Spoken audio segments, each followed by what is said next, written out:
Halo dan selamat datang kembali di sesi pembahasan mendalam kita. Halo. Hari ini kita punya materi yang menarik banget nih. Kita bakal ngobrolin buku Scott Adams, judulnya Loser Think. Heeh. Tapi jangan langsung mikir negatif ya sama judulnya. Ini bukan soal katakanlah bodoh atau gimana gitu. Bukan itu maksudnya. Justru sebaliknya ini tentang jebakan-jebakan berpikir yang nggak produktif. Dan ini bisa kena ke siapa aja loh. Termasuk mungkin ya, Anda juga yang lagi dengerin, orang-orang pinter sekalipun. Tepat sekali.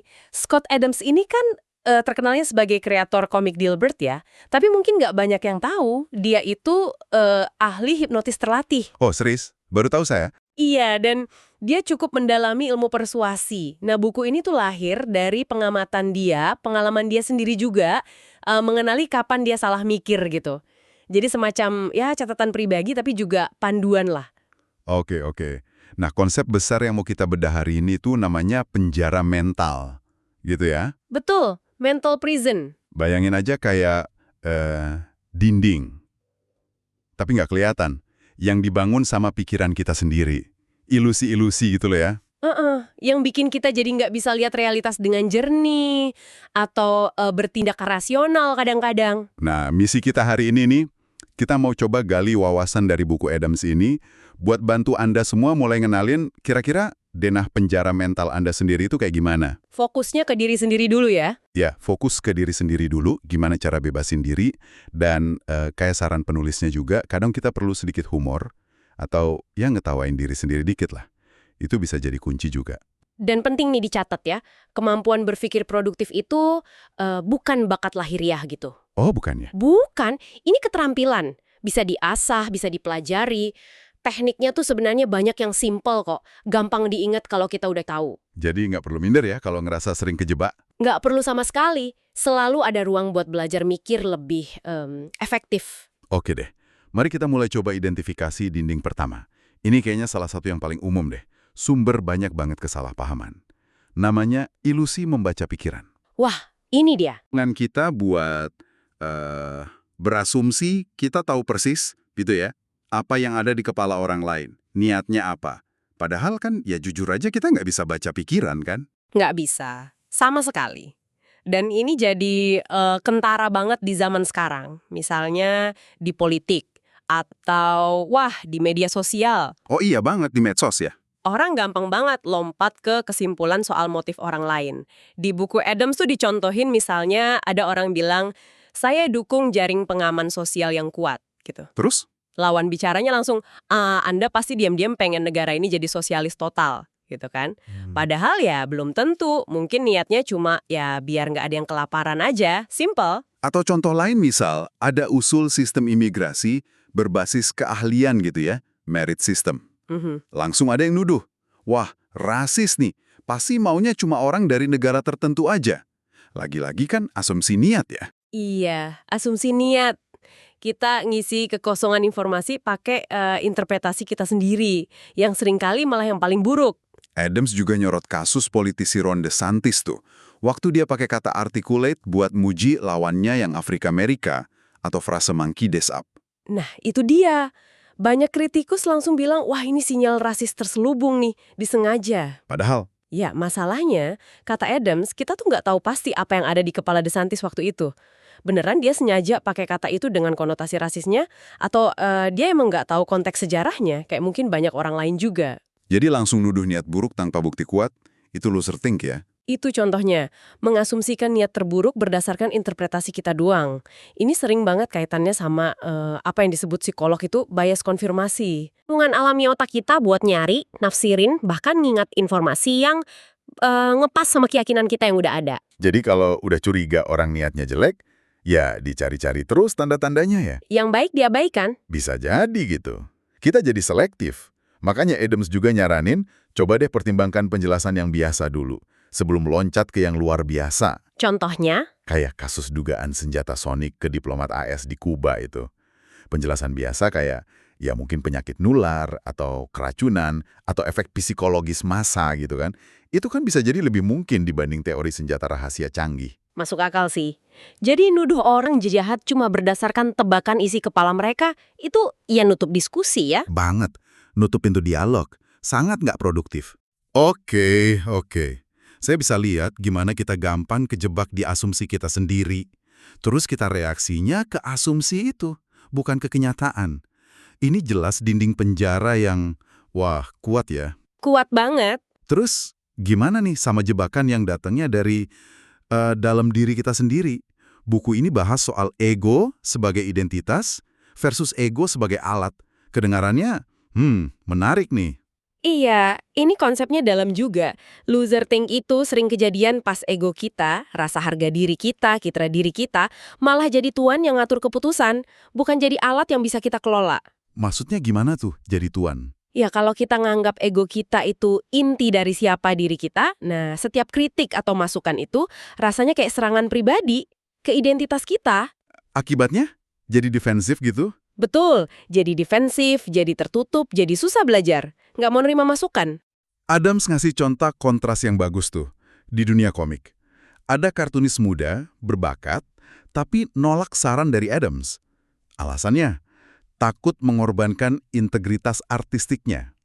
Nah, itu contoh ego sebagai identitas yang kaku. Terus dibandingin sama Stefan Pastis, pencipta komik Pearls Before Swine. Dia malah minta masukan dari Adams, diterapin, komiknya sukses banget. Nah, si Pastis ini berarti pakai egonya sebagai alat. Alat buat berkembang, buat jadi lebih baik. Penulisnya sendiri, si Adams, ngaku juga butuh waktu buat belajar ini ya. Iya, dia cerita, komik Dilbert itu awalnya nggak spesifik soal dunia kantor. Tapi banyak pembaca kirim email, bilang paling suka bagian yang nyindir kehidupan korporat. Terus dia gimana?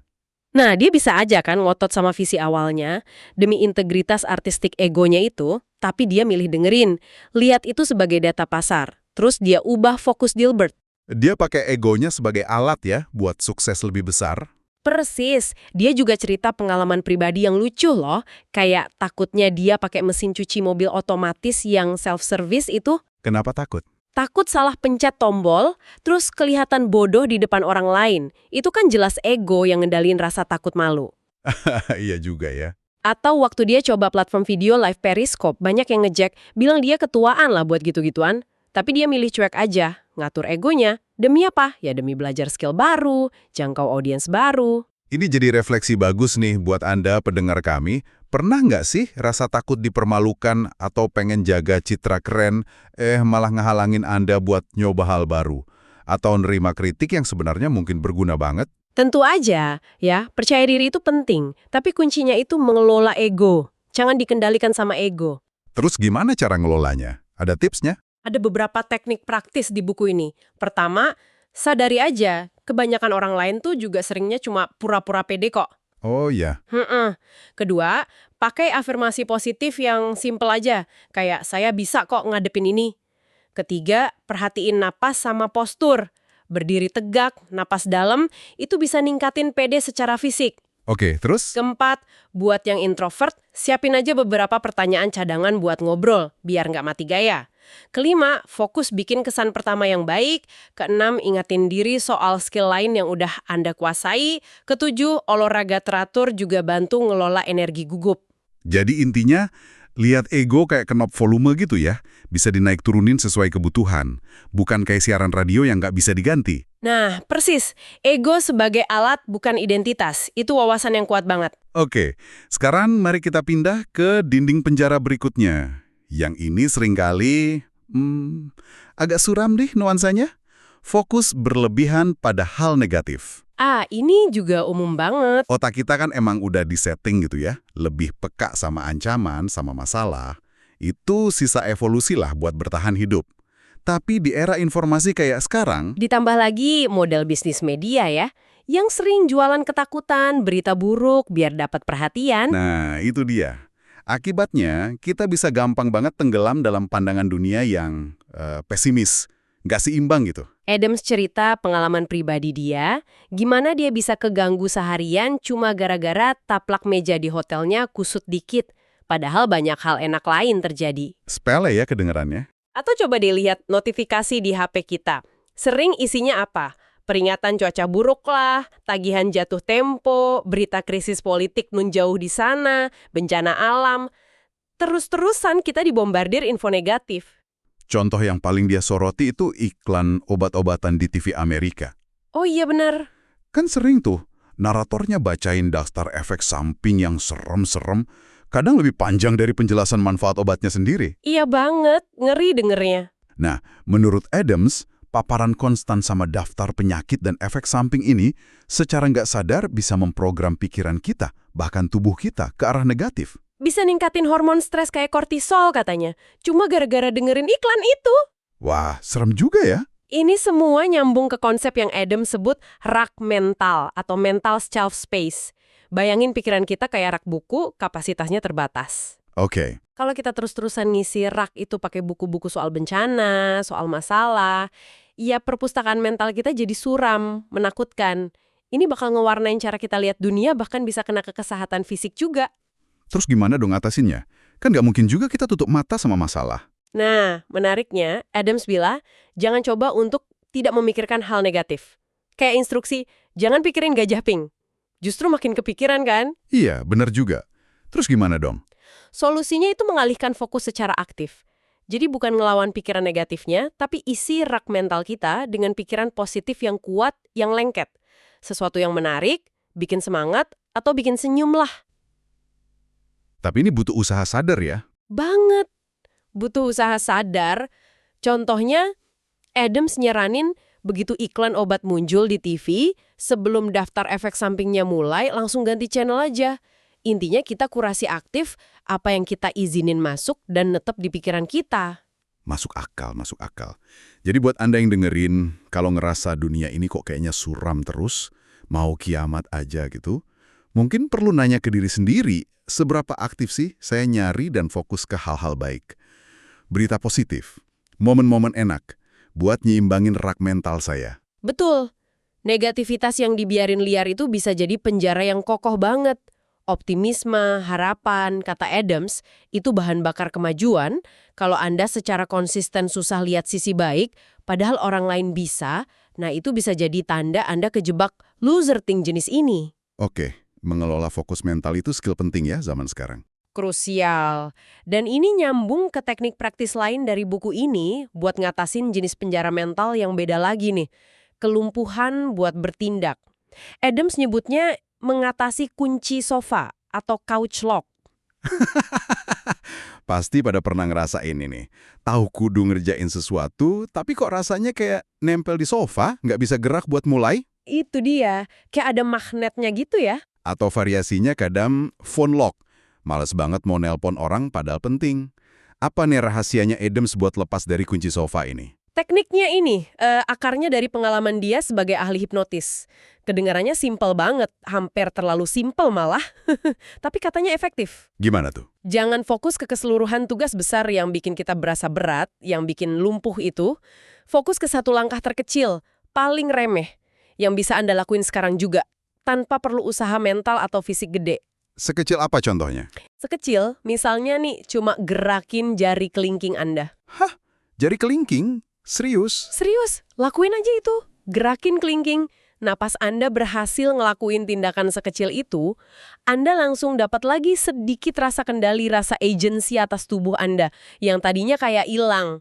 Ini mecah kelumpuhannya. Wow, cuma dengan gerakin kelingking? Iya. Dari situ, momentum mulai kebangun. Abis kelingking gerak kan lebih gampang gerakin jari lain, terus tangan, terus lengan. Tahu-tahu dalam hitungan detik, Anda udah berdiri aja dari sofa. Jadi prinsipnya berlaku buat tugas apa aja ya? Pecah jadi langkah mikro banget. Betul, pecah jadi langkah-langkah mikro. Terus tanya, apa langkah paling absurd kecil yang bisa saya lakuin sekarang? Lakuin itu. Ini kayak nipu otak kita gitu, biar mau mulai gerak. Ini ngingetin saya sama prinsip mulai kebiasaan baru. Kayak cukup pakai sepatu lari aja dulu, nggak usah mikirin larinya. Tepat. Mirip banget. Ini ada hubungannya sama teknik induksi di hipnosis. Sugesti kecil yang diterima ngebuka jalan buat sugesti yang lebih gede. Oke. Mirip juga sama cara pikir entrepreneur.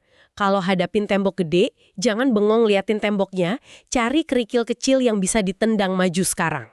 Jadi loser think itu bayangin gunungnya terus jadi kewalahan. Nah, kalau berpikir produktif itu, pecah jadi langkah kecil yang bisa dilakuin satu-satu. Bangun momentum dari aksi terkecil. Menarik banget ya gimana teknik-teknik ini nyambung satu sama lain.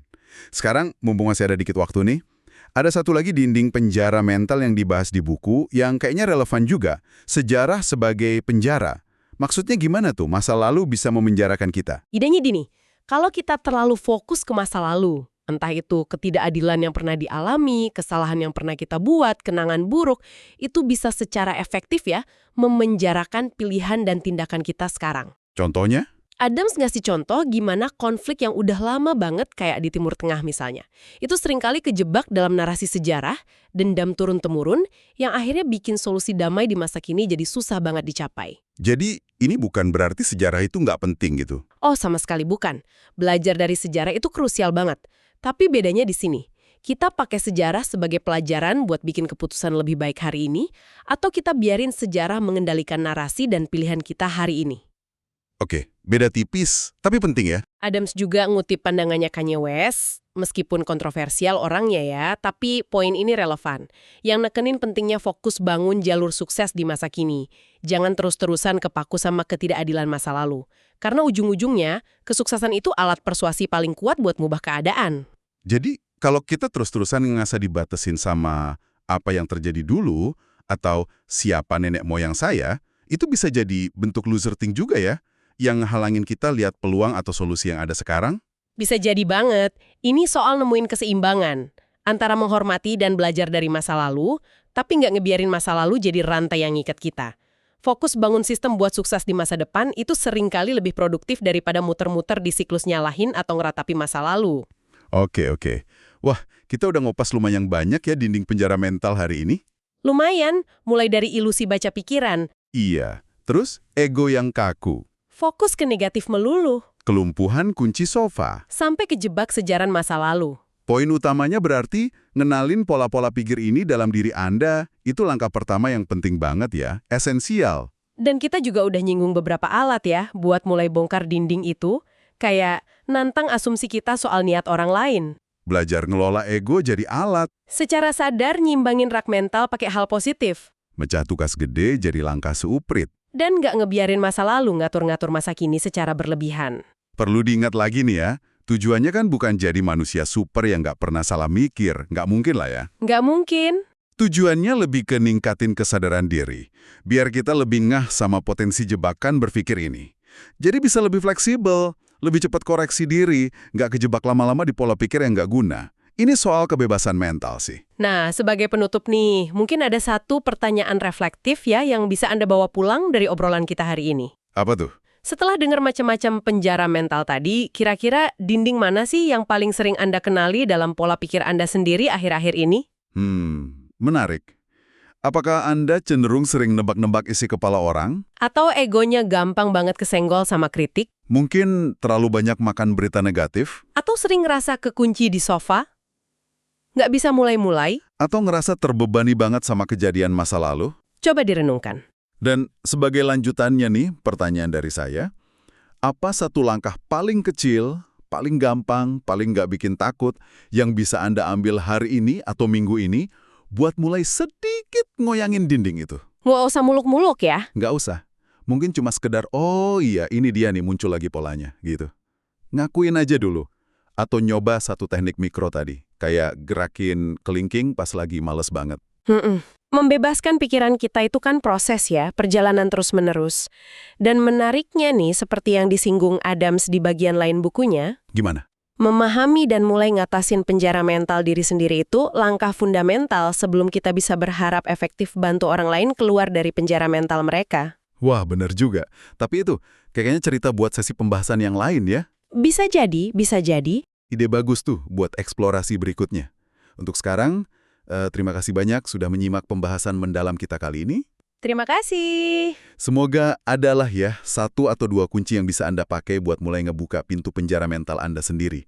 Sampai jumpa di sesi berikutnya.